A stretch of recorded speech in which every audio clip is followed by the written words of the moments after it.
Halo cuy, kembali lagi di channel Mager Cuy. Semoga kalian semua dalam kondisi yang sehat dan bahagia tentunya. Untuk teman-teman yang belum subscribe, boleh banget klik tombol merah di kanan bawah. Biar Bang Yos tetap semangat upload di channel ini. Hari ini Bang Yos akan menceritakan kisah kehidupan dari seorang yang awalnya berniat bundir dengan terjun ke Sungai Han. Namun aksinya gagal dan malah membuat dirinya ini terdampar di pulau tak berpenghuni. Bagaimanakah kelanjutan nasib dari orang ini? Tanpa berlama-lama lagi, mari kita saksikan kisahnya. Come on cuy!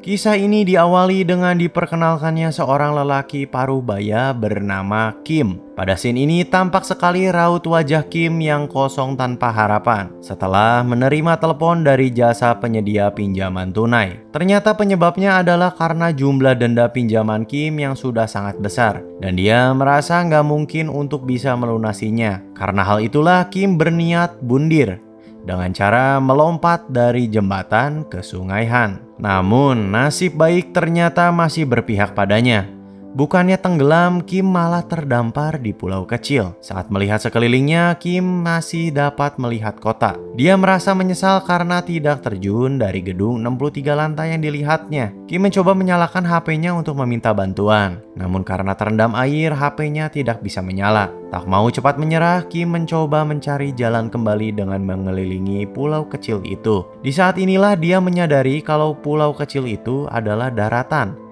yang ada di bawah jembatan di mana dia berusaha melompat sebelumnya. Dan kacaunya lagi, tak ada tangga untuk naik ke atas jembatan. Sehingga akhirnya malam itu Kim yang malang terjebak dan tidur di bawah jembatan. Keesokan harinya, setelah mencoba menyalakan kembali HP-nya yang sudah dia keringkan semalaman, HP-nya ini bisa menyala kembali dan Kim segera menghubungi 911. Namun petugas 911 mengira Kim hanya melakukan lelucon dan menutup panggilannya. Lalu dia terpikir ide untuk meminta bantuan pada mantannya. Namun si mantan sudah tidak ingin berbicara padanya lagi. Saat baterai sudah semakin sekarat, masuklah panggilan yang ternyata tawaran pinjaman yang terus-menerus berbicara sampai akhirnya menghabiskan baterai HP Kim. Suwe banget nggak tuh cuy? Entah karena sudah tidak dapat berpikir jernih, Kim memaksakan dirinya untuk berenang, menyeberang kembali ke kota. Namun karena dasarnya dia tidak bisa berenang,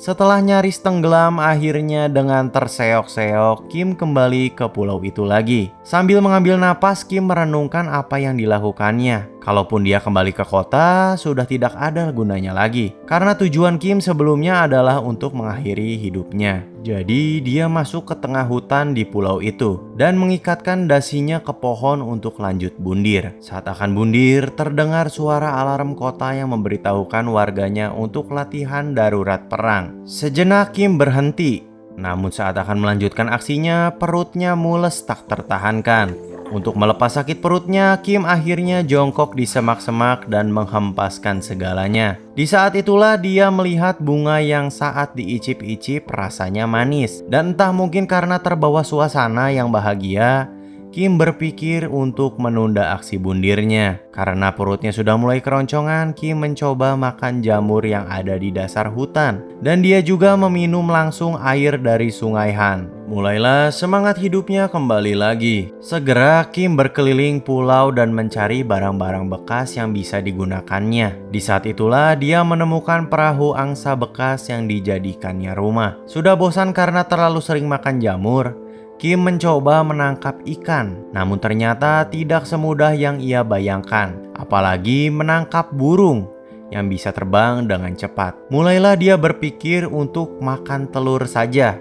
Tapi baru mau memanjat, kepala Kim sudah dihujani kotoran burung. Dengan kesal, Kim segera turun dan keramas menggunakan sabun cuci baju yang dia temukan. Tapi karena kelakuannya itu, ikan-ikan di Sungai Han jadi mabok dan mengambang. Ternyata selalu ada cara lebih mudah untuk mendapatkan sesuatu. Dengan sangat bahagia, Kim memanggang ikan-ikan itu dan memakannya. Kini, Kim merasa hidupnya terasa lebih nyaman daripada hidup di kota. Di sisi lain, hiduplah seorang wanita yang menyendiri di kamarnya selama 3 tahun. Bahkan dia tidak berbicara dengan kedua orang tuanya. Kehidupannya tiap hari hanya diisi dengan rutinitas yang sama dan main sosmed. Di dunia sosmed, semua akun palsu yang dibuatnya merupakan sosok yang modis dan disukai banyak orang. Padahal di dunia nyata, di kamarnya sudah penuh dengan sampah dan dirinya seperti tidak terawat. Salah satu hobi wanita ini adalah memotret bulan. Karena di bulan tidak ada satupun orang. Selain itu, dalam 1 tahun dia menunggu musim semi dan musim gugur. Karena di bulan itu akan dibunyikan alarm siaga perang yang membuat warga Korea segera mengosongkan jalanan selama 20 menit. Di saat itulah si wanita ini memperhatikan setiap sisi kota Korea dengan kameranya. Saat menikmati kota yang kosong, secara tidak sengaja wanita ini melihat tulisan minta tolong yang Kim tulis di atas pasir. Wanita itu mengira Kim adalah alien yang jatuh ke bumi, dan karena tertekan dia hendak bundir. Melihat kejadian itu, wanita itu sangat ketakutan dan bersembunyi ke lemarinya. Tetapi karena hal itu juga si wanita ini jadi tidak bisa tidur dan penasaran akan nasib si Kim. Si wanita ini baru tenang setelah melihat Kim ternyata masih hidup dan batal bundir. Kembali ke Kim, setelah sudah merasa nyaman tinggal di sana, dia jadi enggan apabila melihat perahu yang mungkin akan menyelamatkannya, sehingga akhirnya dia lari ke dalam hutan dan bersembunyi. Namun saat itu tanpa sengaja Kim menginjak bungkus jjajangmyeon atau mie kedelai hitam. Kim yang sebelumnya sudah merasa puas tinggal di pulau tersebut mulai memandangi bungkus mie itu dan sangat menginginkannya. Namun yang ada di dalam bungkusan mie itu hanyalah bumbunya saja.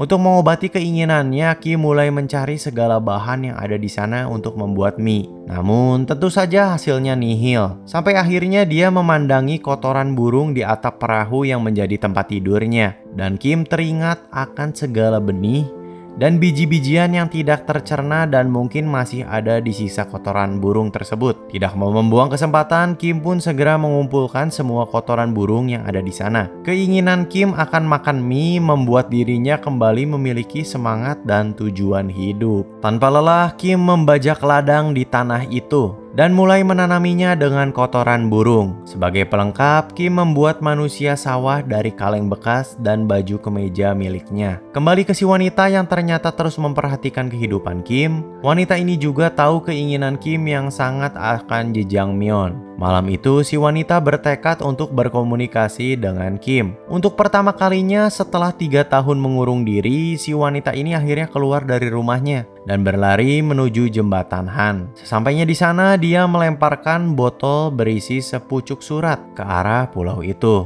3 bulan berlalu, Kim sudah sangat mahir bertahan hidup di sana. Bahkan sebagai pengganti garam, Kim memakai keringat yang dikumpulkannya. Setelah sarapan, kegiatan Kim dilanjutkan dengan memeriksa ladang. Ternyata tunas dari kotoran burung yang ditanamnya sudah mulai muncul ke permukaan tanah. Untuk menjaga tunas itu dari angin, Kim mencari botol minuman bekas yang berserakan di dalam hutan. Tanpa sengaja, Kim menemukan botol yang dilempar si wanita misterius itu. Karena penasaran dengan isinya, dia membuka botol tersebut dan membacanya. Di sana tertulis hello, sama seperti pesan yang dia buat di pasir. Kim berpikir mungkin selama ini ada yang memperhatikan dan membaca pesannya itu. Dia pun merubah tulisan di pinggir pasir yang sebelumnya dia tulis, seakan membalas isi pesan di dalam botol. Si wanita yang menunggu balasan selama 3 bulan 17 hari akhirnya merasa sangat senang. Dan malam harinya kembali wanita itu melemparkan botol berisi surat balasan untuk Kim. Karena kebiasaan barunya ini, si wanita mulai merasa ada warna dalam kehidupannya. Keesokan paginya, Kim mendapatkan botol balasan itu lagi dan mulai merasa seperti mendapatkan sahabat. Selain itu, jagung buatan Kim juga sudah mulai bertumbuh. Karena sudah merasa dekat dengan Kim, wanita ini menelpon salah satu restoran jjajangmyeon dan memintanya mengirimkan makanan itu ke tengah pulau. Namun bukannya diterima atau ikut pulang kembali ke kota, Kim malah mengembalikan makanan pemberian sahabatnya itu. Dia berpesan kalau jjajangmyeon ini yang membuatnya memiliki harapan hidup. Jadi Kim tidak mau hasil yang instan untuk perjuangannya selama ini. Si wanita yang mendengar pesan Kim juga terbawa semangat dan meminta maaf karena hampir merusak perjuangan Kim selama ini. Hari yang ditunggu Kim pun akhirnya tiba. Ladang yang ditanaminya sudah mulai memunculkan hasil. Kim akhirnya bisa membuat tepung dari jagung yang ditanamnya. Bumbu yang selama ini disimpannya juga akhirnya bisa dipakai untuk membuat mie yang dia buat. Merasakan perjuangannya selama ini membuat Jjamyeon sendirian membuatnya merasa sangat terharu. Karena sudah mengobrol dengan sahabatnya ini cukup lama, Kim penasaran dan menanyakan siapakah sosok misterius yang selama ini mengirimkan pesan padanya. Tapi hal itu ternyata membuat si wanita misterius jadi kesal dan bingung. Karena selama ini dia selalu bersembunyi dengan semua akun palsunya. Karena tidak mendapat balasan, Kim akhirnya menulis pesan di pasir yang menekankan kenapa wanita ini tidak membalasnya. Melihat si Kim yang seakan memaksa, wanita itu pun mematikan kameranya dan kembali ke dunia sosial media di mana dia merasa tenang dan dipenuhi pujian. Namun ternyata tidak sesuai dengan harapannya. Para pengikutnya di sosmed menyadari kalau wanita ini adalah akun palsu. Karenanya dia sangat sedih dan seakan kehilangan dunianya.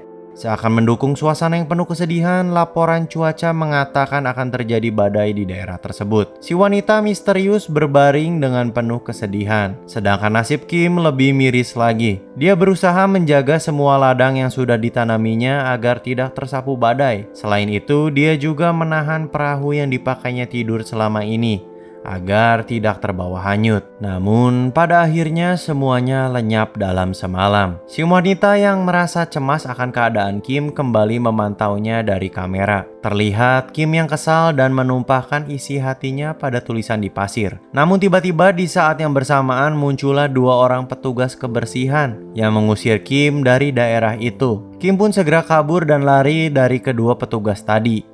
Tapi ternyata di sisi lain pulau para tentara juga sedang membersihkan sampah di sungai tersebut. Kim yang terkepung akhirnya ditangkap dan dikembalikan ke kota. Melihat kejadian itu, si wanita misterius berlari keluar dari kamarnya. Dia takut menyesal karena tidak bisa memperkenalkan dirinya pada Kim dan kehilangan sosok sahabatnya ini. Kim yang tidak punya arah tujuan melihat suatu tempat yang pasti akan ditujunya untuk melanjutkan aksi bundirnya yang dulu, yaitu gedung 63 lantai. Dengan sisa saldo yang dimilikinya, Kim menaiki bus dan berangkat ke sana.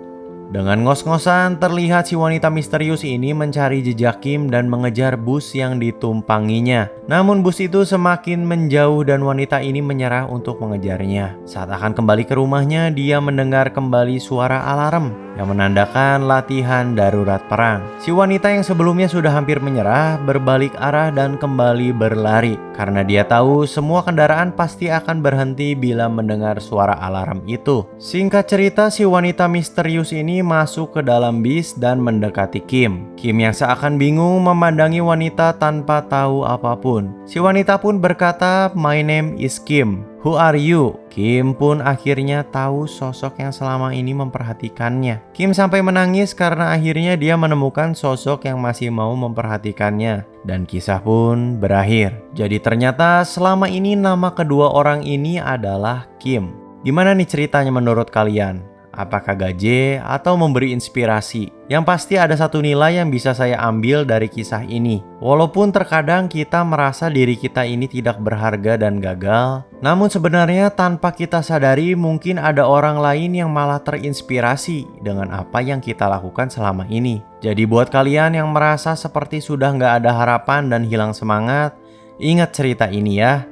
Selalu ada harapan di balik semua badai yang pastinya bakal berlalu. Sekian aja kisah yang bisa saya bagikan. Untuk kritik dan saran boleh tulis di kolom komentar. Saya Yoses mohon pamit. Selamat bermageria. Bye-bye.